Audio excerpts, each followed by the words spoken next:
भक्तों राधे राधे, जय श्री कृष्णा।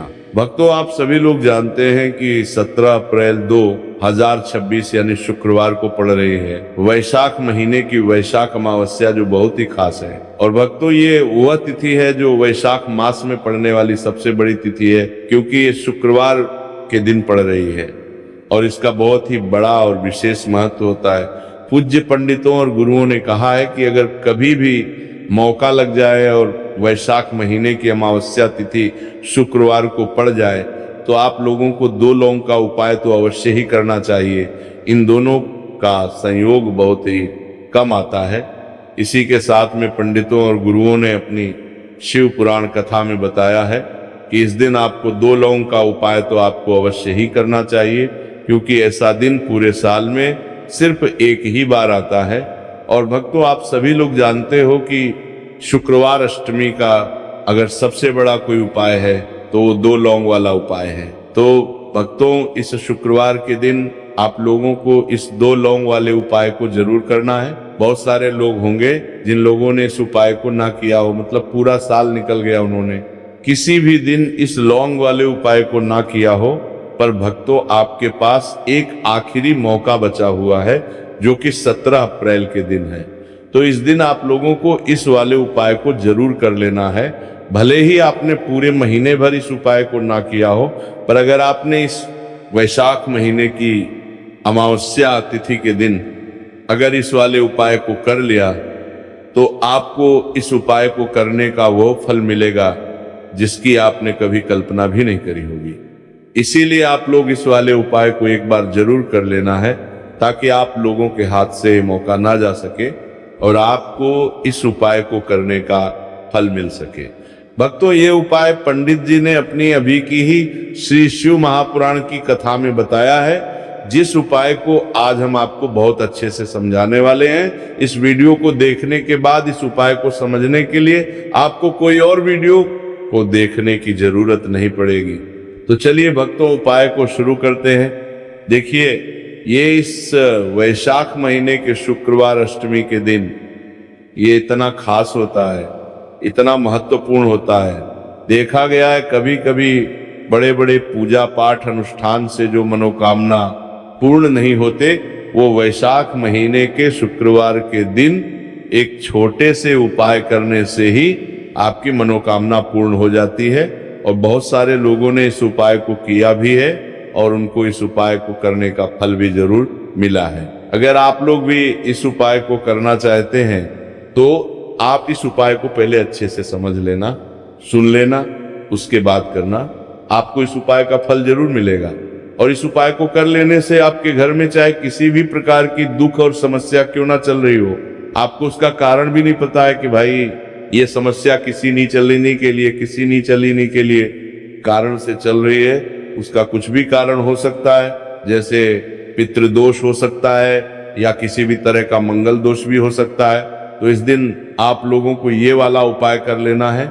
ये एक ऐसा उपाय है जिस उपाय को अगर किसी विशेष दिन पर किया जाए तो भाई उस विशेष दिन का जो है वह तो हमें मिलता ही मिलता है, पर हमने उस दिन पर इस उपाय को किया है तो हमें उससे भी बड़ा फल मिलता है और फल बहुत जल्दी मिलता है, क्योंकि आप इस उपाय को बहुत ही बड़े और विशेष दिन पर कर रहे हो। तो चलिए अब उपाय के बारे में बात करते हैं। लेकिन उससे पहले आप लोगों को ये जानना आवश्यक है कि आखिर ये उपाय किस समय करना है, किसको करना है और कैसे करना है। तो चलिए हम आगे आपको वीडियो में एक एक करके बता देते हैं। लेकिन उससे पहले अगर आप लोग हमारे चैनल पर पहली बार आए हैं या फिर मेरी आवाज़ आज पहली बार सुन रहे हैं तो हमारे चैनल को सब्सक्राइब जरूर कर लेना और इस वीडियो को लाइक करके कमेंट बॉक्स में श्री शिवाय नमस्तुभ्यम ओम नमः शिवाय जरूर टाइप कर देना। तो भक्तों, इस 2 लौंग वाले उपाय को हमें शुक्रवार अष्टमी के दिन कैसे करना है, किसको करना है, किस समय करना है और कहां पर करना है, ये सारे सवालों के जवाब आपको इस वीडियो में मिल जाएंगे। और जो ये वीडियो देखेगा भाई उसको 2 लौंग वाला उपाय जरूर करना चाहिए, क्योंकि इस दिन लौंग का भी बहुत ही बड़ा और विशेष महत्व होता है। और जब बात आ जाए 2 लौंग की तो ये सोने पर सुहागा वाली बात हो जाती है। और ये एक बहुत ही बड़ा उपाय हो जाता है इस शुक्रवार अमावस्या तिथि का। तो अब भक्तों, इस 2 लौंग वाले उपाय को आखिर करना किसको है, सबसे पहले हम लोग वही बात जान लेते हैं। तो देखो, घर की जो बड़ी माताएं बहनें होती हैं, उन माताओं बहनों में से कोई भी एक बड़ी माता बहन इस वाले उपाय को कर सकती है। और भक्तों, अगर आप चाहे तो अपने घर में से सभी सदस्यों को भी इस उपाय को करवा सकते हैं। अगर किसी व्यक्ति की खुद की कोई मनोकामना है, खुद की कोई दुख और परेशानी है जो कि वो अपने लिए ही करना चाहता है, इस वाले उपाय को तो वो खुद अपने लिए भी कर सकता है। बाकी अगर कोई घर में से ऐसा है जो कि अपने पूरे घर परिवार की सुख और शांति के लिए ये वाला उपाय करना चाहता है, तो भाई वो भी कर सकता है, उसमें भी कोई दिक्कत वाली बात नहीं है। कहने का मतलब ये है कि इस उपाय को हर एक सदस्य भी कर सकता है और पूरे घर परिवार के सदस्य के लिए घर की बड़ी माताओं बहनों में से कोई एक माता बहन भी कर सकती है। माताएं बहनें अगर घर में उपस्थित ना हो या वो ये वाला उपाय ना कर पा रही हो, तो फिर घर का कोई बड़ा सदस्य भी इस 2 लौंग वाले उपाय को कर सकता है, चाहे फिर वो पुरुष ही क्यों ना हो, उसमें कोई भी दिक्कत वाली बात नहीं है। अब भक्तों, इस लौंग वाले उपाय को हमें करना कहां पर है? देखो, हमें शिवलिंग के पास में जाकर करना है। बहुत सारे लोग प्रश्न करते हैं हर एक उपाय को करते समय, क्या हम इस उपाय को घर पर या मंदिर में कर सकते हैं? देखो, तो इस वाले उपाय को आप मंदिर में करोगे तो अच्छा रहेगा, घर पर नहीं करना है इस वाले उपाय को। उसके बाद में भक्तों, जो अगला प्रश्न निकल कर आता है वो ये आता है इस उपाय को लेकर कि आखिर इस उपाय को हमें किस समय करना है, सुबह के समय करना है कि शाम के समय करना है? तो देखो, इस वाले उपाय को आप लोग सुबह के समय भी कर सकते हो और शाम के समय प्रदोष काल में भी कर सकते हो। अब अगर आप पूछो कि भाई साहब सबसे उत्तम समय कौन सा रहेगा इस 2 लौंग वाले उपाय को करने का, तो हम आपसे बस यही कहेंगे कि इस उपाय को आप शाम के समय करेंगे तो ज्यादा बेहतर होगा। बाकी अगर सुबह के समय भी करेंगे तो भी अच्छा होगा, उसमें कोई भी दिक्कत वाली बात नहीं है। तो अब भक्तों, जो अगली सबसे बड़ी और महत्वपूर्ण बात आती है वो ये आती है कि सुबह अगर हम उपाय को करेंगे तो हमें कितने बजे से लेकर कितने बजे तक के बीच में करना है, और शाम के समय प्रदोष काल में करेंगे तो हमें कितने बजे से लेकर कितने बजे के बीच में करना है। तो देखो, सुबह जितनी जल्दी हो सके आप उपाय को करने की कोशिश करना। बाकी अगर किसी कारणवश लेट भी हो जाओ, थोड़ी देर भी हो जाए, तो 10 या 11 बजे तक भी आप उपाय कर लेना, पर 12 बजे से ज्यादा देरी ना हो, ठीक है? इस बात का ध्यान रखना।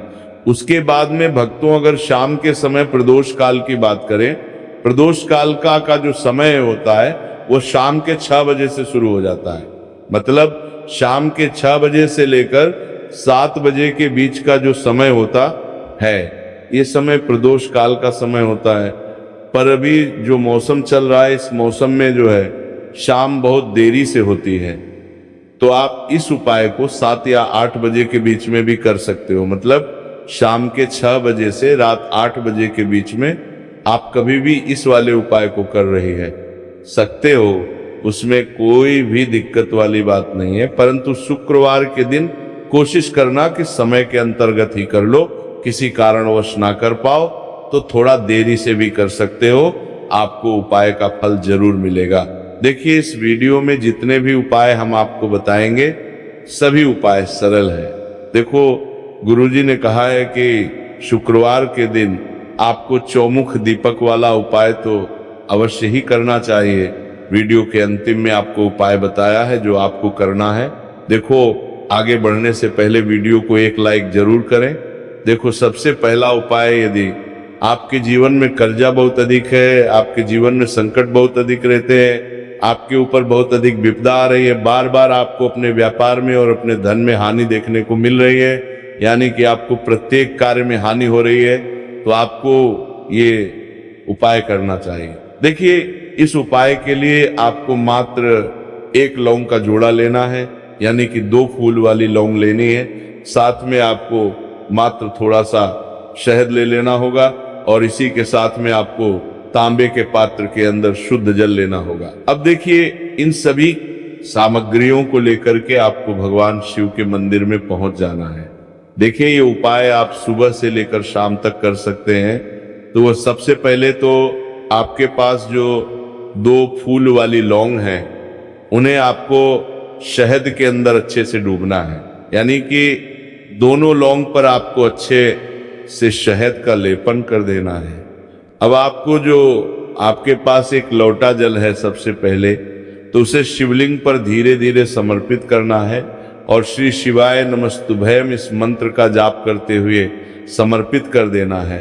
अब आपके पास जो 2 फूल वाली लौंग है, शहद से उसे आपको शिवलिंग पर अर्पित करना है और आपको प्रार्थना करनी है कि जीवन में जो रोग की स्थिति है वह समाप्त हो, जीवन के जो संकट और समस्याएं हैं वो सभी समाप्त हो, जीवन से जो कर्ज की समस्या है वो समाप्त हो। इस प्रकार से प्रार्थना करते हुए ये जो 2 फूल वाली लौंग ही शहद संयुक्त, इससे आपको शिवलिंग पर अर्पित कर देनी है। आपकी जो भी समस्या होगी इस शुक्रवार के दिन अवश्य ही समाप्त हो जाएगी। तो इस प्रकार से आपको पहला उपाय करना है। अब हम बात कर लेते हैं दूसरे उपाय के बारे में। देखो, ये उपाय आपके लिए सर्वश्रेष्ठ होने वाला है। देखिए, इस उपाय के लिए आपको मात्र 5 हरे मूंग के दाने आपको साबुत लेने हैं, खंडित नहीं होने चाहिए, इस बात का ध्यान रखें। और इसी के साथ मैं आपको एक तांबे के पात्र के अंदर अपने घर से शुद्ध जल ले लेना है। अब भक्तों, इन सभी सामग्रियों को लेकर के आपको सीधे पहुंच जाना है भगवान शिव के मंदिर में। देखिए, इस उपाय को भी आप सुबह भी कर सकते हैं और शाम के समय में भी कर सकते हैं। देखिए, भगवान शिव के मंदिर में पहुंचने के बाद आपके पास जो 5 हरे मूंग हैं, उनमें से पहला जो हरा मूंग है, आपको शिवलिंग के सामने जो नंदी महाराज होते हैं और उनका जो पैर उठा हुआ होता है, वहां पर आपको पहला हरा मूंग समर्पित कर देना है और आपको ओम नमः शिवाय इस मंत्र का जाप कर लेना है। फिर आपको दूसरा हरा मूंग लेना है और शिवलिंग पर जो श्री गणेश जी वाला स्थान होता है, वहां पर आपको ये दूसरा हरा मूंग समर्पित कर देना है। यानी कि शिवलिंग के सीधे तरफ आपको ये दूसरा हरा मूंग समर्पित करना है और फिर आपको ओम नम शिवाय या फिर श्री गणेशाय नमः इस मंत्र का जाप कर लेना है। तीसरा हरा मूंग का दान आपको भगवान शिव की सबसे प्रिय पुत्री माता अशोक सुंदरी वाले स्थान पर समर्पित करना होगा। शिवलिंग की जो जलाधारी होती है, जहां से जल बह करके आता है, उसी जलाधारी के बीच में जो कहीं न कहीं उठी हुई लाइन होती है सांप की आकृति के रूप में, वहीं पर आपको तीसरा हरा मूंग समर्पित करना है और फिर आपको ओम नमः शिवाय इस मंत्र का जाप कर लेना है। अब भक्तों, चौथा जो हरा मूंग है, उसे आपको भगवान कार्तिकेय जी का जो स्थान होता है शिवलिंग पर, वहां पर आपको ये चौथा हरा मूंग का दाना समर्पित कर देना है और आपको ओम नमः शिवाय इस मंत्र का जाप कर लेना है। अब भक्तों, आपके पास जो 5वां और अंतिम हरा मूंग बचा हुआ है, उससे जल के पात्र के अंदर डाल देना है और इस हरे मूंग से युक्त जल से आपको भगवान शिव के शिवलिंग का अभिषेक कर देना है। जल आपको बिल्कुल धीरे धीरे समर्पित करते जाना है और लगातार आपको शिव महापुराण के मूल मंत्र श्री शिवाय नमस्तुभयम इस मंत्र का जाप करते रहना है। फिर आपको शिवलिंग के सामने बैठकर, यदि आप अपने बच्चों के लिए यह उपाय कर रहे हैं, यदि आप अपने बच्चों की बुद्धि, ज्ञान और विवेक के लिए उपाय कर रहे हैं, तो उसके लिए आपको प्रार्थना कर लेनी है, या फिर व्यापार में वृद्धि करने के लिए ये उपाय कर रहे हैं तो उसकी कामना करते हुए आपको प्रार्थना कर लेनी है, या फिर अपनी नौकरी के लिए कर रहे हैं, या फिर अपने इंटरव्यू के लिए, या फिर धन की प्राप्ति के लिए कर रहे हैं। जिस भी कामना के लिए आप उपाय कर रहे हैं, उसे परिपूर्ण करने के लिए आपको महादेव से प्रार्थना कर लेनी है और फिर आपको वापस अपने घर आ जाना है। पूज्य गुरु जी ने कहा है कि जो भी व्यक्ति इस उपाय को कर लेता है, तो यकीन मानिए आपके जीवन की जो सारे संकट, कष्ट और बाधाएं ही वह सभी समाप्त होंगे। अब हम बात करते हैं अगले उपाय की। इस उपाय के लिए आपको एक दीपक लेना है। दीपक आप मिट्टी का भी ले सकते हैं और शुद्ध आटा मढ़कर उसका दीपक भी आप तैयार कर सकते हैं। दीपक के अंदर गोल बाती का प्रयोग करना है और दीपक के अंदर आपको शुद्ध घी का प्रयोग करना है। इसी के साथ में आपको मात्र एक फूल वाली लौंग लेनी होगी। अब ये एक दीपक और एक फूल वाली लौंग लेकर के सीधा आपको पहुंचना होगा बरगद के वृक्ष के। वहां पर देखिए, सबसे पहले तो आपके पास जो एक फूल वाली लौंग है उससे आपको बरगद के वृक्ष की जड़ में समर्पित करना है। देखिए, अगर आपके जीवन में कोई भी बड़ा संकट आने वाला है, कोई भी बड़ा कष्ट आने वाला है, तो वह इस उपाय के माध्यम से दूर होने वाला है। महादेव की विशेष कृपा रहेगी कि जो भी संकट आपके जीवन में आने वाला होगा वो भी दूर हो जाएगा। तो आपको एक लौंग समर्पित करनी है बरगद के वृक्ष की जड़ में, और वहीं पर आपको जो है गोल बाती व दीपक जो आप लेकर के गए हैं उससे भी वहां पर प्रज्वलित कर देना है।